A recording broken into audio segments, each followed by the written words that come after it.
Sekejap lagi nak pergi sekolah. Sekejap. Apa lagi yang kita perlu Betul. sediakan? Apa ni? Gambar ke ni? Awak, ini bukan gambar awak dan abang awak waktu kecil-kecil dulu ke? Macam mana boleh ada gambar sejelas ini? Masa tu kan belum ada kamera yang canggih-canggih. Macam mana?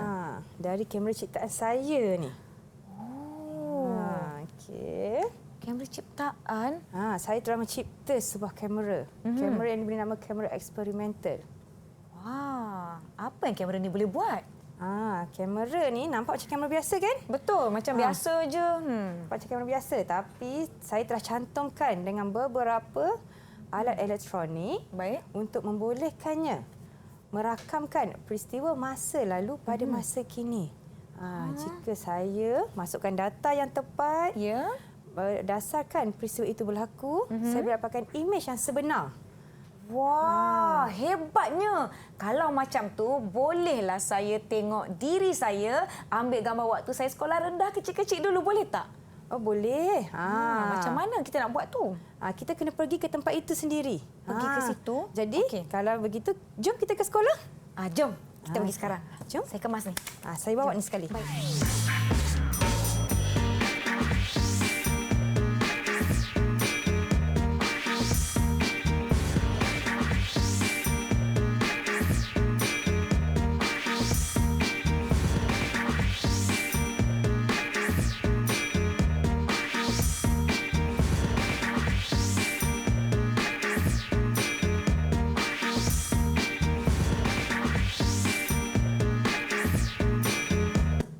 Assalamualaikum dan salam sejahtera penonton Didik TV sekalian. Anda sedang menonton slot menengah atas bersama saya, Nisa K. Apa khabar murid-murid di rumah? Nisa harapkan semuanya sihat dan bersemangat serta bersedia untuk slot kita pada pagi ini, di mana hari ini kita akan belajar mata pelajaran kesusasteraan Melayu komunikatif, topik tingkatan 4 dan tingkatan 5. Ada kaitannya dengan situasi yang murid-murid tonton di awal tadi. Jom kita nak mempersilakan cikgu kita hari ini yang mana akan berkongsi dengan lebih lanjut tajuk kita hari ini. Apa khabar Cikgu Nurliana Ismail? Selamat datang Cikgu.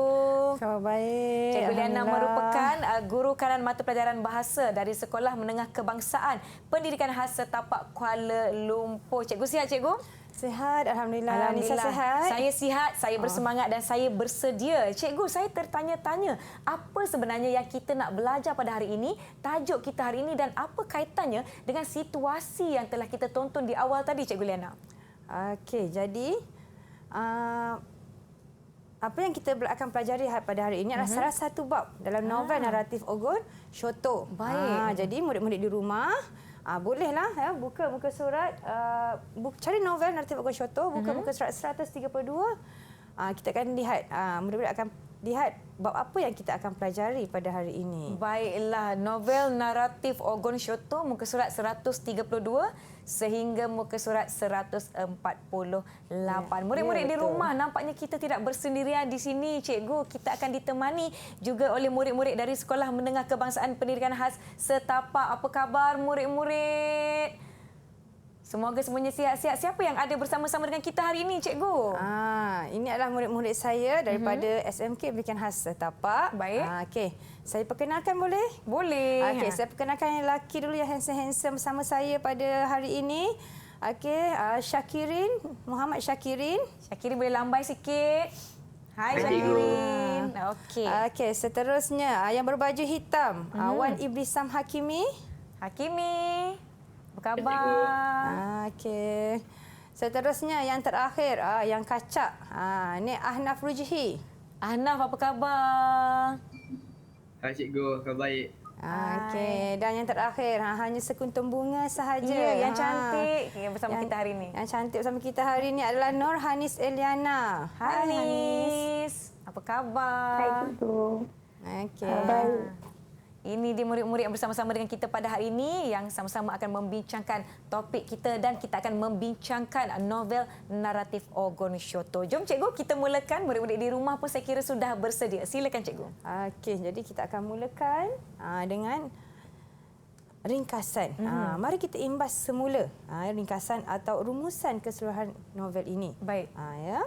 Novel ini merupakan karya Anwar Ridwan, karya Anwar Ridwan, seorang sastrawan negara. Okey, Anwar Ridwan mengesahkan naratif ini di sebuah pulau yang diberi nama Ogon Shoto. Ogon Shoto. Di pulau ini ya. Baik. Okey, kepulauan Ogon Shoto ini merangkumi 3 pulau buah besar dan 3 pulau buah yang kecil. Baik. Ya, 3 pulau buah besar ini Pulau Gora-Gora, Pulau Futu Ata, Pulau Rairapa. Manakala kepulauan kecil Kai Gora-Gora, Kai Futu Ata dan Kai Rairapa. Okey.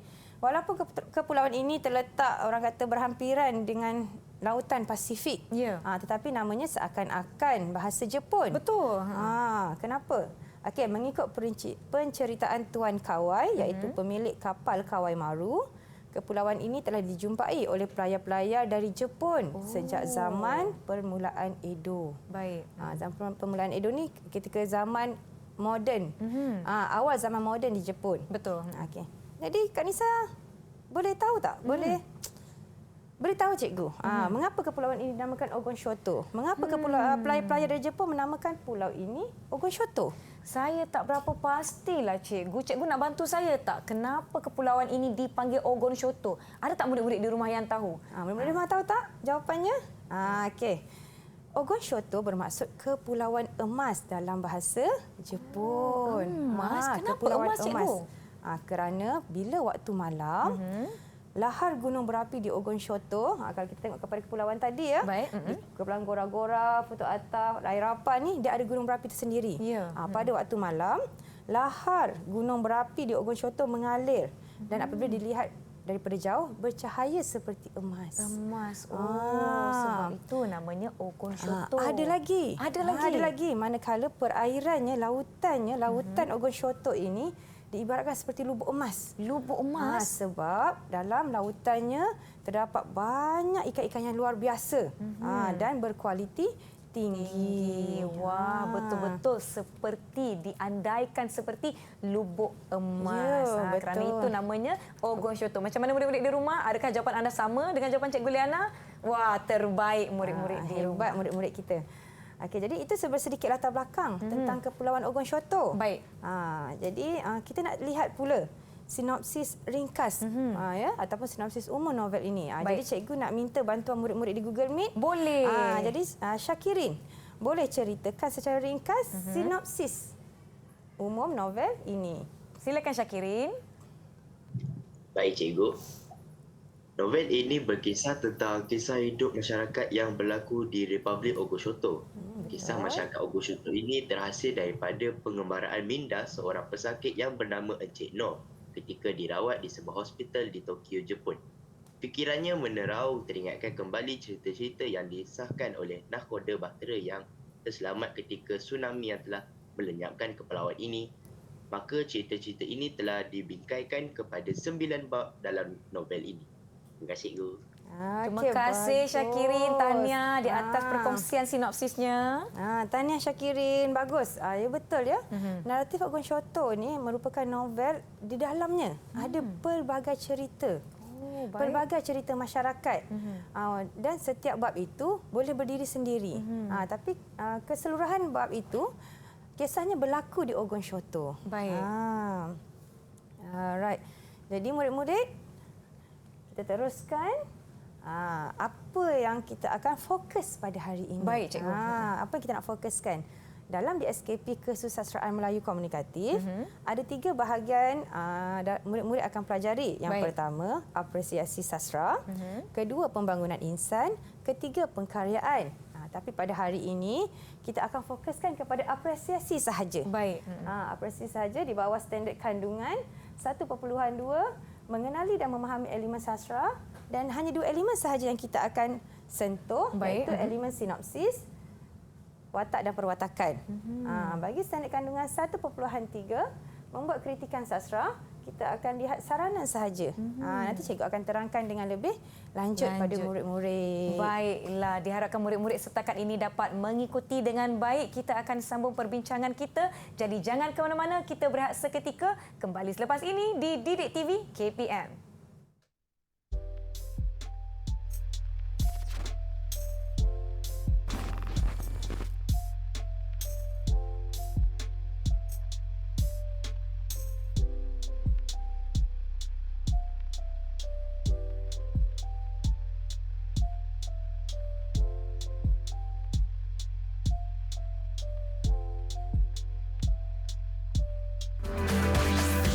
Didik TV KPM.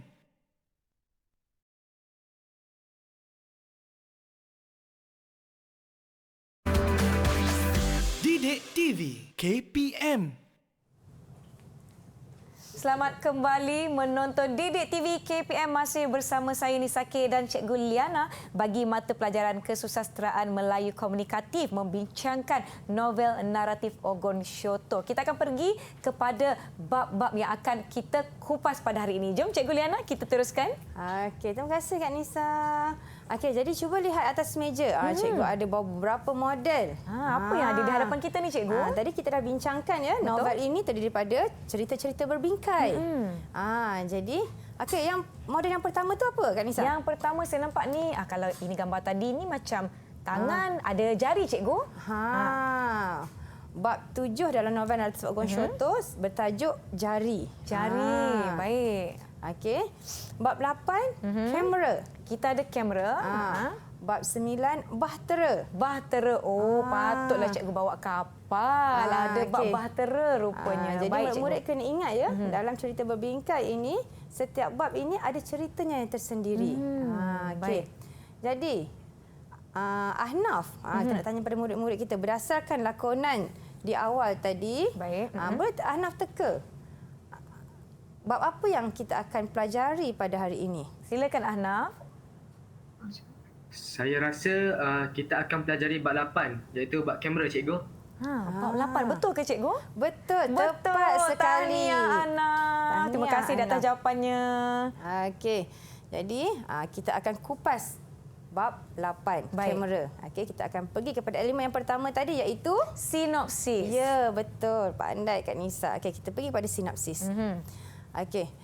Sinopsis bab 8 ya. Kisah ini bermula apabila seorang anak muda dari Runakita terpilih ke Tokyo untuk mewakili Ogon Syoto dalam program penyelidik muda Asia Pasifik. Ya, penyelidik muda Asia Pasifik. Baik. Sebelum pulang ke Ogon Syoto, anak muda itu telah membeli sebuah kamera hitam, perakam suara saiz mini, radio transistor, termometer dan beberapa barangan elektrik yang lain di Bandar Elektrik Akibara, Tokyo.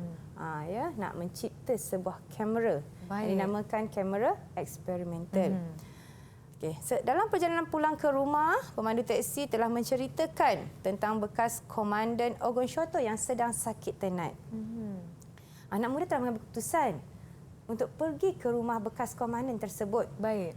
Di rumah bekas komandan, anak muda terdengar bekas komandan meracau mengenai peristiwa pembunuhan seorang lelaki aktivis hak asasi manusia yang dilakukannya atas arahan Presiden. Baik. Anak muda dan rakannya mengambil keputusan untuk pergi mendaki gunung berapi Gora-Gora. Melalui kamera tersebut, anak muda dapat melihat imej abang tuanya telah dibunuh oleh komandan tersebut. Anak muda akhirnya ditahan di lokap tentera kerana didakwa menggunakan kamera yang belum diluluskan penggunaannya di Ogon Syoto. Baik, itu dia sinopsis untuk bab 8 kamera ini. Ya, ini adalah sinopsis dia. Ini adalah jalan cerita secara ringkas mengenai bab 8. Kalau murid-murid nak baca keseluruhan cerita, boleh buka muka surat 132, 32, 38 hingga 148, cikgu. 132 hingga 148. Ya, betul. Okey. Jadi kita nak pergi kepada watak dan perwatakan. Baik. Jadi sebelum kita masuk ke elemen seterusnya, elemen apresiasi seterusnya, cikgu nak tanya dengan Hanis. Hanis boleh ceritakan, boleh Hanis analisis watak yang terdapat dalam bab 8 berdasarkan sinopsis yang cikgu ceritakan tadi. Silakan Hanis. Okey. Berdasarkan sinopsis yang diceritakan oleh cikgu tadi, terdapat tiga watak dalam sinopsis tersebut, iaitu bekas komandan tentera, pemandu teksi dan anak muda. Baik. Betul ke? Kan rasa betul tak? Kita semak jawapan Hanis. Baik, jom kita semak. Okey, jom kita semak sama-sama. Okey, ya betul. Ada watak anak muda iaitu pencipta kamera, ada watak pemandu teksi, ada watak bekas komandan dan ada watak lelaki tegap. Ya. Ada lagi watak rakan. Tapi kita nak fokus kepada 4 watak ni dahulu. Baik. Ya, watak-watak ni adalah watak yang telah dicipta oleh pengarang supaya karyanya menjadi lebih menarik dan pembaca akan rasa tertanya-tanya ya, apa yang berlaku seterusnya. Ya, kita pergi kepada perwatakan. Baik. Okey. Seorang demi seorang. Okey. Jadi untuk watak anak muda. Okey, cikgu nak perwatakan anak muda. Okey, siapa kat sini suka rela untuk beri perwatakan anak muda? Ada yang nak kongsikan? Ada yang okey, Hakimi. Silakan Hakimi. Baiklah, antara perwatakan anak muda ialah dia seorang yang berasal daripada runa kita. Lepas tu dia juga merupakan seorang penyelidik Okey, dan betul. juga seorang pencipta. Ya. Dan dia juga seorang yang berani untuk menegakkan keadilan, cikgu. Wah, terima kasih Hakimi di atas jawapannya. Jom cikgu kita semak sama-sama. Mari kita simak sama-sama. Bersama-sama dengan murid-murid di rumah juga ya. Okey, murid di rumah, dah cuba jawab. Okey, jadi di sini anak muda berasal daripada runa kita. Ya, betul. Ya? Penyelidik. Kerana apa? Sebab tadi masa cikgu bacakan sinopsis, dia terpilih dalam program penyelidik muda. Ya. Menghargai masa. Ada watak menghargai masa. Nanti kita akan lihat ya, di mana anak muda ini sangat menghargai masanya. Dia seorang pencipta. Apa yang diciptanya? Kamera. Ya, betul. Kamera eksperimental. Okey, dan berhati-hati. Dia sangat berhati-hati dan berani menegakkan keadilan. Nanti kita akan lihat ya, kalau murid-murid di rumah membaca novel ini, membaca bab ini, murid-murid akan dapati watak-watak ini ada terkandung dalam novel tersebut, dalam bab tersebut. Okey, kita pergi kepada watak yang kedua, watak pemandu teksi. Cikgu nak minta sukarela lah. Siapa sukarela nak bantu cikgu untuk perwatakan pemandu teksi? Ada yang nak kongsikan? Saya boleh. Hana, silakan Hana. Okey. Okey, perwatakan pemandu teksi yang pertama ialah dia sentiasa memakai topi daun pandan yang lusuh. Oh, baik. Okey, perwatakan yang kedua, dia suka meletakkan pencukil gigi di mulutnya. Yang ketiga, dia seorang yang bertanggungjawab, dan akhir sekali dia seorang yang mahir tentang jalan-jalan di Tatamanu. Baik, terima kasih Hanaf di atas perkongsian jawapannya. Murid-murid di rumah pun. Sebelum kita semak, murid di rumah, apa jawapan murid-murid? Ada yang dah tulis, dah catat? Okey, jom kita semak sama-sama cikgu. Kita semak sama-sama. Betul atau tidak? Ya, betul. Memakai topi daun pandan yang lusuh. Suka meletakkan pencukil gigi di mulutnya. Ini ada dalam petikan teks dalam buku. Jadi semasa pemandu teksi ini menghantar anak muda untuk pulang ke rumah, ada diceritakan yang bahawa pemandu teksi ini memakai topi daun pandan yang lusuh, dan ketika bercakap dengan anak muda, dia meletakkan pencukil gigi di mulutnya. Sambil bercakap pun pencukil gigi itu masih lagi di mulutnya. Jadi itu adalah perwatakan pemandu teksi. Okey, mahir tentang jalan-jalan di Tatamanu. Arif ataupun mahir tentang jalan-jalan di Tatamanu. Dia tahu mana lopaknya, mana jalan sesaknya. Dan akhir sekali seorang yang bertanggungjawab. Dalam petikan teks ada ya, dia dinyatakan pemandu teks ini seorang yang bertanggungjawab. Sebab apa? Sebab ketika pemandu teksi ini membawa anak muda, dia menceritakan kepada anak muda bahawa dia telah melihat 2 kematian dalam teksinya. Dan mayat-mayat itu dihantar terus ke rumah mayat. Dia tak tinggalkan mayat itu tepi jalan. Jadi itu menunjukkan dia seorang yang bertanggungjawab. Okey, kita pergi kepada watak seterusnya, bekas komandan tentera. Siapa nak bantu cikgu untuk perwatakan bekas komandan tentera? Ada yang nak kongsikan? Siapa nak bantu cikgu? Watak bekas komandan tentera. Hanis nak cuba. Silakan Hanis. Terdapat 4 perwatakan bekas komandan tentera. Yang pertama sekali, dia sakit dan sering meracau. Baik. Yang kedua, dia menyesal dengan perbuatan yang dia telah lakukan. Yang ketiga, dia seorang yang zalim. Dan yang terakhir, isteri beliau merupakan seorang tua dan sudah lumpuh. Baik, terima kasih Hanis di atas perkongsian jawapannya. Kita semak sekali dengan jawapan-jawapan murid di rumah juga. Okey, mari kita semak sama-sama jawapan. Ya, sakit dan sering meracau. Okey, ada ya. Diceritakan memang bekas komandan tentera ni sakit dan sering meracau. Dia meracau tentang perkara-perkara yang pernah dilakukannya pada suatu ketika dahulu. Ya. Okey. Menyesal dengan perbuatannya. Seorang yang menyesal. Ya. Sebab ketika anak muda pulang daripada Tokyo, dia telah membaca akhbar. Ya, dia baca akhbar. Dalam akhbar tu ada iklan. Iklan yang mana bekas komandan meminta maaf kepada seluruh penduduk Ogun Shoto atas kesalahan yang telah dilakukan. Jadi dia sangat menyesal dengan perbuatannya. Seorang yang zalim. Pada suatu ketika dulu, ketika dia masih sihat, bekas komandan ini seorang yang sangat zalim. Isterinya sudah tua dan lumpuh. Ada dinyatakan dalam petikan teks, isterinya yang tua dan lumpuh yang menjaganya ketika dia sakit. Baik. Jadi betul jawapan-jawapan yang telah dikongsikan oleh Hanis. Diharapkan jawapan-jawapan murid di rumah juga betul. Okey, kita pergi kepada watak yang terakhir. Baik. Watak lelaki tegap. Okey, jadi siapa yang belum jawab?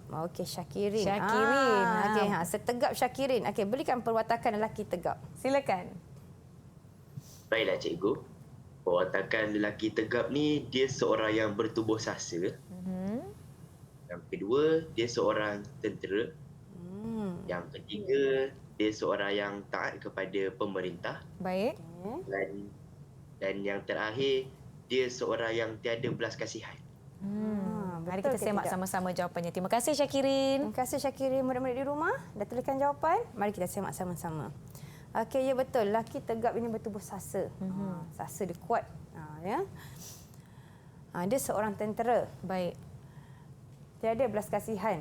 Dia tak ada perikemanusiaan. Sebabnya ada satu insiden tu, dia bawa bekas komandan itu, dia pikul bekas komandan itu di belakangnya dan dia humbankannya masuk ke dalam jeep. Sepatutnya letaklah elok-elok kan, orang sakit. Tapi dia tak ada belas kasihan. Dan dia taat kepada pemerintah. Dia akan ikut semua arahan daripada pemerintah Ogun Shoto. Baik. Okey. Jadi nampaknya murid-murid telah faham ya watak dan perwatakan yang terkandung dalam bab 8 kamera. Ya. Okey. Jadi untuk mengukuhkan lagi kefahaman murid-murid, boleh kita buat satu latihan, dua latihan Latihan pengukuhan. Boleh cikgu, tak ada masalah. Murid-murid dalam talian sudah bersedia ya. Murid-murid di rumah pun boleh sama-sama lakukan aktiviti latihan pengukuhan dengan kami. Silakan cikgu. Untuk watak dan perwatakan, Baik. cikgu telah sediakan 2 soalan. Okey, latihan pengukuhan 1. Okey, siapa nak bantu cikgu untuk bacakan? Cikgu je cakap, kita nak murid-murid cakap. Okey, Hakimi. Hakimi angkat Terima tangan. kasih Hakimi. Bagus. Silakan Hakimi. Baiklah, saya akan baca ni. Okey, latihan 1. Jangan bimbang, aku sudah hafal lurus dan bengkok jalan Tatamanu ini. Aku pernah pergi ke rumahnya. Dia terbaring di ranjang kesakitan. Lampu jalan depan sana sudah 4 hari mati. Belum dibaiki. Jadi, persimpangan di hadapan sana sesak. Aku akan bawa kamu ikut jalan lain. Dipetik daripada novel naratif Ogun Shoto karya Anwar Ridwan. Baiklah soalan dia. Nyatakan satu perwatakan pemandu teksi beserta contoh yang terdapat dalam petikan di atas. Baik, terima kasih Hakimi. Terima kasih kerana bantu cikgu baca. Okey, untuk jawapan dia. Okey, siapa nak jawab? Siapa nak cuba? Siapa nak cuba jawab? Soalannya nyatakan satu perwatakan Okey, pemandu teksi ni beserta Ahnaf. contoh. Ahnaf angkat tangan, silakan Ahnaf. Laju Ahnaf angkat tangan. Mungkin Silakan. senang soalan ni. Betul? Okey, jawapan dia. Pemandu teksi seorang yang mahir mengenai jalan-jalan di Tatamanu. Betul ke? Kita tengok jawapan lihat. Ahnaf. Kita lihat jawapan Ahnaf. Jawapan murid-murid di rumah. Okey, sama ke tidak dengan jawapan Ahnaf? Okey, betul. Pemandu teksi seorang yang mahir mengenai di jalan-jalan di Tatamanu. Tapi kita kena lihat betul-betul kepada soalan. Baik. Bila ditanya nyatakan satu perwatakan, okey, betul. Ahnaf bagi satu perwatakan, mahir. Seorang yang mahir. Kena tulis ya, seorang yang mahir. Siapa dia? Seorang teksi. yang mahir mengenai jalan-jalan di Tatamanu. Tapi dia minta contoh. Bila contoh, murid-murid kena nyatakan bukti berdasarkan petikan. Petikan yang Salin dibaca. semula daripada Baik. petikan. Mana bukti yang dia ni mahir, pemandu teksi ni mahir mengenai jalan-jalan di Tatamanu. Okey, kita salin balik. Contohnya, jangan bimbang. aku sudah hafal lurus dan bengkok jalan Tatamanu ini. Jadi kita ambil je balik, salin je balik petikan supaya menjawab soalan yang ditanya. Ingat ya, ada perwatakan, bila dia minta contoh, salin saja petikan dari teks. Okey, itu Okey, kita pergi kepada latihan pengukuhan yang kedua. Baik. Siapa nak bantu cikgu untuk jawab? Siapa nak bantu? Siapa nak bantu cikgu untuk jawab? Siapa nak bantu cikgu untuk baca? Syakirin dah angkat tangan silakan. tadi cikgu. Silakan Syakirin. Baiklah, untuk soalan yang kedua. Suamimu kami bawa ke hospital tentera, kata lelaki itu. 2 atau 3 jam lagi akan ada orang datang mengambil kamu pula untuk dibawa ke rumah orang-orang tua. Dia bergerak perlahan-lahan di sebalik sebatang tiang. Memerhatikan lelaki itu membawa bekas komander ke arah jeep. Bekas komander itu terus menjerit-jerit memukul badan lelaki itu. Tetapi lelaki itu berjalan pantas, terus memikulnya. Lelaki itu membuka pintu jeep dengan tangan kirinya sebelum menghumban tubuh bekas komander itu ke perut jeep. Soalannya, nyatakan 2 perwatakan lelaki itu berserta contoh yang terdapat dalam petikan di atas. 2 perwatakan berserta contoh. 2 perwatakan sesuai. Kita tengok. Okey. Jadi cikgu nak minta Hanis untuk jawab latihan pengukuhan 2. Silakan Hanis. Murid-murid di rumah pun boleh jawab bersama-sama. Silakan. Perwatakan yang pertama ialah lelaki itu seorang yang bertubuh sastra ataupun kuat fizikal. Perwatakan yang seterusnya ialah dia seorang yang tiada belas kasihan. Baik. Okey, betul jawapan Hanis. Tapi apa yang kurangnya? Kak Nisa rasa apa yang kurangnya? Contoh dari petikan. Hanis tak masukkan contoh dari petikan. Jadi murid-murid kena ingat ya, murid bersama cikgu, murid-murid di rumah juga kena ingat. Setiap kali bila keluar soalan, baca soalan dengan teliti. Okey, dia kata 2 perwatakan lelaki itu berserta contoh yang terdapat dalam petikan. Kita lihat jawapan yang pertama. Lelaki itu seorang yang mempunyai fizikal yang kuat. Betul, tepat sekali. Fizikal yang kuat. Mana bukti fizikal dia kuat? Bekas komandan itu terus menjerit-jerit memukuli badan lelaki itu. Tetapi lelaki itu dengan pantas memikulnya. Memikulnya. Dia pikul bekas komandan. Kuatlah. Kuat Walaupun kan? komandan sedang meronta-ronta, dia masih memikulnya. Jadi itu bukti perwatakan fizikal yang kuat itu tadi ya cikgu? Ya, betul. Baik. Yang kedua cikgu? Yang kedua, lelaki itulah seorang yang tiada belas kasihan. Tak ada belas kasihan. Mana buktinya? Lelaki itu membuka pintu jeep dengan tangan kiri sebelum menghumban tubuh bekas komandan itu ke dalam perut jeep. Tak ada belas kasihan. Kan? Dia tahu bekas komandan itu tak berdaya, ada humbannya. Ya. Jadi, okey, bagus murid-murid pada hari ini. Murid-murid di rumah pun sangat bagus ya. Baik, terima kasih murid-murid di atas bantuan membaca teks dan juga soalan serta jawapan yang telah diberikan. Terima kasih murid-murid di rumah melakukan aktiviti pengukuhan bersama-sama. Kita telah membincangkan sinopsis dan watak serta perwatakan dari bab 8 kamera ini. Kita akan bertindak seketika. Yang di rumah jangan ke mana-mana. Kembali selepas ini di Didik TV KPM.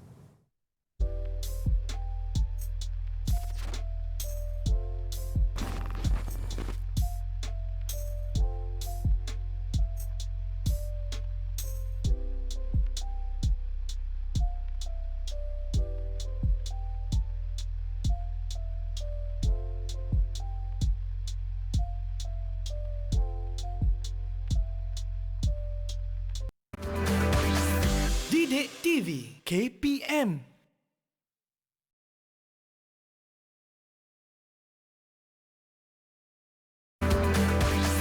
Didik TV KPM.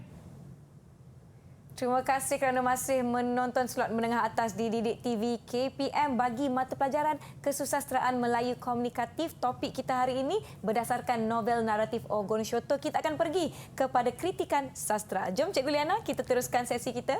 Okey, kita teruskan kepada standard kandungan yang seterusnya iaitu kritikan sastra. Baik. Okey. Apa yang dimaksudkan dengan kritikan sastra?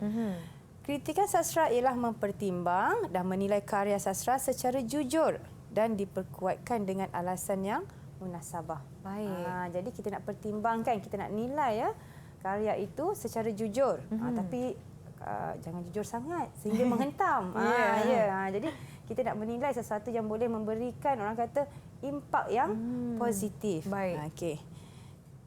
Seterusnya kita pergi kepada jenis-jenis kritikan sastra. Ya, untuk pengetahuan murid-murid, kritikan sastra ni terbahagi kepada 3. 3. Yang pertama, pandangan. Yang kedua, sanjungan. Yang ketiga, saranan. Jadi hari ini kita nak belajar apa? Kita nak fokus kepada saranan. Saranan. Baik, Kita nak cikgu. fokus kepada saranan. Okey. Cikgu nak patah balik. Okey, seterusnya kita pergi kepada ciri-ciri kritikan sastra. Maksudnya perbezaan setiap ciri. Okey, pandangan bermaksud menyatakan idea, pendapat dan buah fikiran dalam aspek peristiwa dan elemen dalam karya. Sanjungan, penyataan rasa kagum atau senang terhadap karya lain. Pendek kata memuji karya ataupun pengarang. Baik. Pujilah. Murid-murid kan rajin Apa yang kita suka. Rajin membaca novel-novel yang terkenal kan, daripada betul. pengarang-pengarang yang terkenal. Dan ada juga novel-novel itu yang telah diterjemahkan kepada filem. Ya. Dan murid-murid memberi orang kata sanjungan. Bagus atau tidak kan. Hebat ke tidak satu-satu karya, hebat atau tidak pengarang itu. Dan kita nak fokus hari ini kepada saranan. Penilaian yang cenderung menganjurkan sesuatu untuk memperbaiki kekurangan dan memantapkan unsur-unsur dalam binaan karya. Kita nak baik. sarankan. Kita nak sarankan kepada watak ataupun kita nak sarankan kepada pengarang sepatutnya ini yang berlaku. Sepatutnya kena begini. Pengarang sepatutnya apa? Ataupun watak sepatutnya apa? Baik. Itu adalah saranan. Baik. Kita menyarankan. Tapi kena ingat sesuatu yang positif. Ya, janganlah negatif. Mesti positif. Okey. Kita pergi kepada soalan contoh. Jadi sebelum cikgu minta murid-murid buat latihan pengukuhan, kita pergi kepada contoh soalan. Ya. Kita pergi kepada soalan yang pertama. Kak Nisara tolong bacakan untuk cikgu, boleh? Boleh. Bacakan soalan untuk cikgu. Presiden memacu kuda mendekati garis pantai. Kelapa emas itu tergenggam antara jari jemarinya. Apabila Presiden kian hampir dengan ciptaan si resi muda itu, tiba-tiba dilontarkannya kelapa emas itu menghentam segala ikan ciptaan si resi muda. Bagi penduduk itu, kecuali si resi muda, mereka berpendapat mungkin begitulah cara seorang presiden menyampaikan hadiah, dipetik daripada novel naratif Ogon Syoto karya Anwar Ridwan. Dan soalannya cikgu, berdasarkan petikan, sarankan satu perwatakan yang sepatutnya ada pada watak presiden. Okey. Sarankan satu perwatakan. Jadi kenapa kena tulis Presiden sepatutnya apa? Baik. Okey, kita lihat kepada cadangan jawapan. Okey, berdasarkan petikan, Presiden sepatutnya menyampaikan hadiah dengan cara menghormati pemenang pertandingan dan bukannya memusnahkan ciptaannya. Sebabnya dalam petikan dikatakan Presiden ini melontar kelapa emas sehingga merosakkan segala ikan ciptaan si resi muda. Jadi bila kita sebut saran, kita kena beri nilai yang positif. Jadi presiden ini sepatutnya memberi hadiah dengan cara yang baik. Bukannya campak aja hadiah itu. Sebab ini kelapa emas. Ya, betul. Hadiah kepada pemenang pertandingan. Okey, kita pergi kepada contoh yang kedua. Untuk memantapkan lagi pengetahuan murid, kita pergi pada contoh yang kedua. Okey. Saya baca. Boleh cikgu. Wahai kakang, ketika itu ia terlihat akan luka di dada Ken Tambuhan. Ia pun rebah lalu pengsan. Maka Wirawani pun berlari mengambil air dan dicucurinya Raden Menteri dengan air itu. Seketika kemudian sedarlah ia kembali lalu bangun meriba jenazah isterinya itu. Sambil meriba itu ia bersabda, "Wahai Adinda, hilanglah Adinda. Tidaklah kakang dapat cari tuan lagi. Tuanlah nyawa dan jiwa kakang. Wahai dewa susunan emas tempawan, jika kakang tahu tuan akan jadi begini, tentulah kakang tidak meninggalkan tuan. Wahai utama jiwa, tidaklah tuan hilang seorang diri sahaja. Biarlah kakang pergi bersama-sama." Habis berkata-kata itu, ia pun menghunus keris lalu menikam dadanya sendiri. Maka mangkatlah ia. Dipetik daripada sastra Panji dalam teks nilai insan. Baik. Okey. Soalannya, berdasarkan petikan, Perdana Menteri digambarkan telah membuat satu tindakan yang terburu-buru. Sarankan 2 perwatakan yang sepatutnya ada pada watak Perdana Menteri dalam menghadapi situasi Tersebut. Baik. tersebut. Okey, jadi apa jawapan murid-murid? Okey, kita lihat. Kita lihat. Sama tak dengan jawapan cikgu? Jom murid-murid di Okey. rumah. Apa yang murid-murid sarankan terhadap Perdana Menteri? Baik. Okey. Ketika menghadapi situasi tersebut, Perdana Menteri seharusnya menyiasat tentang kematian isterinya Ken Tambuhan.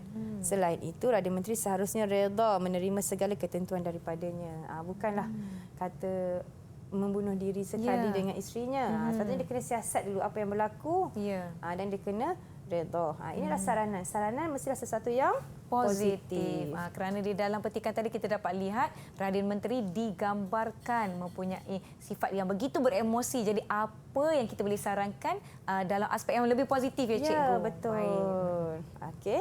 Jadi tibalah kepada aktiviti yang ditunggu-tunggu oleh semua murid. Ya. Iaitu aktiviti pengukuhan. Pengukuhan. Untuk kita nilai sama ada murid faham atau tidak dengan aspek yang dibincangkan, iaitu kritikan sastra saranan. Baik. Okey, murid-murid di rumah bersedia? Okey. Untuk latihan pengukuhan 3. Okey, kita mintakan Nisa tolong bacakan. Boleh. Nisa akan bacakan petikan ini. Dari Narita ke Nagoya dan sekarang berada dalam perut kapal terbang Micronesia Air dalam penerbangan pulang ke Tatamanu. Dia asyik mengelus-elus kamera yang telah dibelinya di Bandar Elektrik Akihabara, Tokyo sambil menyesali sikap tidak teliti diri sendiri yang telah memasukkan beberapa alat lain untuk kamera eksperimental ke dalam beg besarnya. Beg besar itu kini lemas terhimpit di bahagian kargo. Andainya segala alat itu dibawa bersama-sama ke dalam kabin, bukankah dia punya waktu panjang untuk memasang kamera eksperimentalnya? Dipetik daripada novel naratif Ogon Shoto karya Anwar Ridwan. Soalannya, murid-murid, berdasarkan petikan, sarankan satu perwatakan yang sepatutnya ada pada watak dia. Bagaimana murid-murid di rumah? Dah dapat dah gambaran jawapan. Yang penting mesti dia sepatutnya. Ingat ya, bila kita menyarankan, kena ada perkataan sepatutnya. Baik. Okey, kita minta murid-murid di Google Meet bantu cikgu siapa yang sukarela untuk menjawab soalan ini. Ya, Syakirin nak cuba jawab soalan saranan ini. Silakan Syakirin. Baiklah cikgu.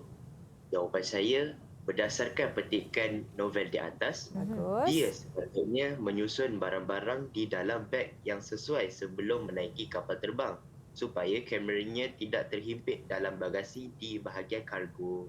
Baik, terima kasih Syakirin. Kita akan semak sama-sama jawapannya bersama-sama dengan murid-murid di rumah juga. Turut sama. Jom cikgu kita lihat. Okey, ya betul. Tepat sekali. Dia sepatutnya menyusun barang-barang dalam beg yang sesuai sebelum menaiki kapal terbang. Supaya barang-barang tersebut boleh dibawa masuk ke dalam kabin. Ya. Tak adalah terhimpit dalam kargo. Kita menyarankan ya sebab dia kata dia menyesal. Betul. Jadi kita sarankan. Jadi sebelum naik kapal terbang, dia sepatutnya menyusun semula barang-barangnya. Ya. Okey, kita baik. pergi kepada latihan pengukuhan seterusnya. Seterusnya. Okey. Saya baca. Boleh. 2 orang tentera datang menghampirinya. Dia berdiri, bersedia untuk mengambil salinan laporan rasminya. Tetapi seseorang tentera berkata kepadanya, "Kamu ditahan." "Mengapa?" Dia keheranan. Seorang tentera lagi menggari tangannya. "Kerana kamu menggunakan kamera yang belum diluluskan penggunaannya di Ogon Shoto. Kesalahan yang amat besar." Dia merupakan watak utama dalam bab ini. Sarankan satu perwatakan yang sepatutnya ada pada watak dia. Baik. jadi- Sarankan satu perwatakan. Murid-murid di rumah boleh turut sama menjawab soalan. Kita nak lihat siapakah murid-murid di atas talian yang nak cuba beri jawapan. Betul tak cikgu? Betul. Ada yang nak Okey, cuba? Siapa yang sukarela? Hakimi. Hakimi. Silakan Bagus. Hakimi. Ialah jawapan saya. Dia seharusnya mendapatkan kelulusan hak cipta kameranya sebelum menggunakannya secara umum supaya tidak dianggap kesalahan besar kepada negara. Okey, baik. jawapan murid-murid di rumah bagaimana? Sama tak dengan murid-murid jawapan murid-murid Hakimi, di ya. studio. Terima kasih Hakimi di atas jawapannya. Kita semak cikgu. Okey. Ya, betul. Tepat sekali. Dia seharusnya mendapatkan kelulusan hak cipta kameranya itu sebelum menggunakan secara umum supaya tidak ditangkap, supaya tidak dianggap kesalahan besar kepada negara. Okey, jadi ini kita sarankan kepada watak dia. Dia ni sepatutnya dapatlah kelulusan dulu. Betul. Taklah dia kena tangkap, kena gari. Kan? Kasihan dia. Supaya tidak ada isu-isu berbangkit di masa akan datang. Ya, Untuk betul. menjawab soalan saranan ni, apa yang saya boleh lihat ya cikgu, kita perlu membaca petikan itu dengan teliti supaya kita faham apa yang soalan minta dan kita jawab berdasarkan petikan tersebut. Ya, betul. Biasanya dia baik. bagi petikan yang orang kata yang negatif. Betul. Yang dia minta kita untuk sarankan sesuatu yang lebih positif, Ya. yang lebih baik. Sesuatu yang kita boleh ubah menjadi lebih baik berbanding apa yang disediakan di dalam petikan. Baiklah, kita sudah pun membicarakan tentang kritikan sastra. Kita tahu apa itu kritikan sastra dan kita telah memfokuskan untuk bahagian saranan dan lakukan beberapa latihan pengukuhan bersama-sama. Jom kita nak berinteraksi seketika, kembali selepas ini di Didik TV KPM.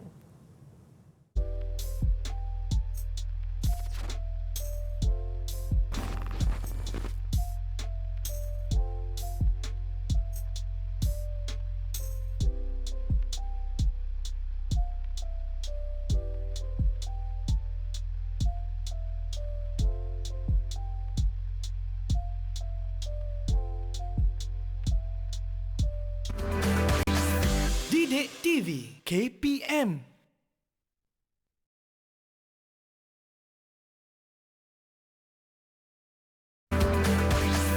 Didik TV KPM.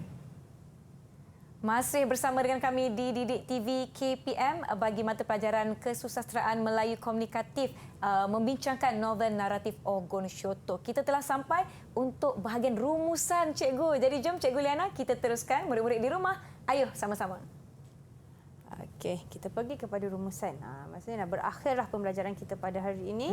Jadi sebelum cikgu merumuskan apa yang kita belajar pada hari ini, cikgu nak murid-murid rumuskan dulu apa yang murid-murid dapat dalam pelajaran hari ini. Okey, cikgu nak minta Syakirin boleh rumuskan, membuat rumusan tentang pelajaran hari ini. Silakan Syakirin. Silakan. Boleh cikgu.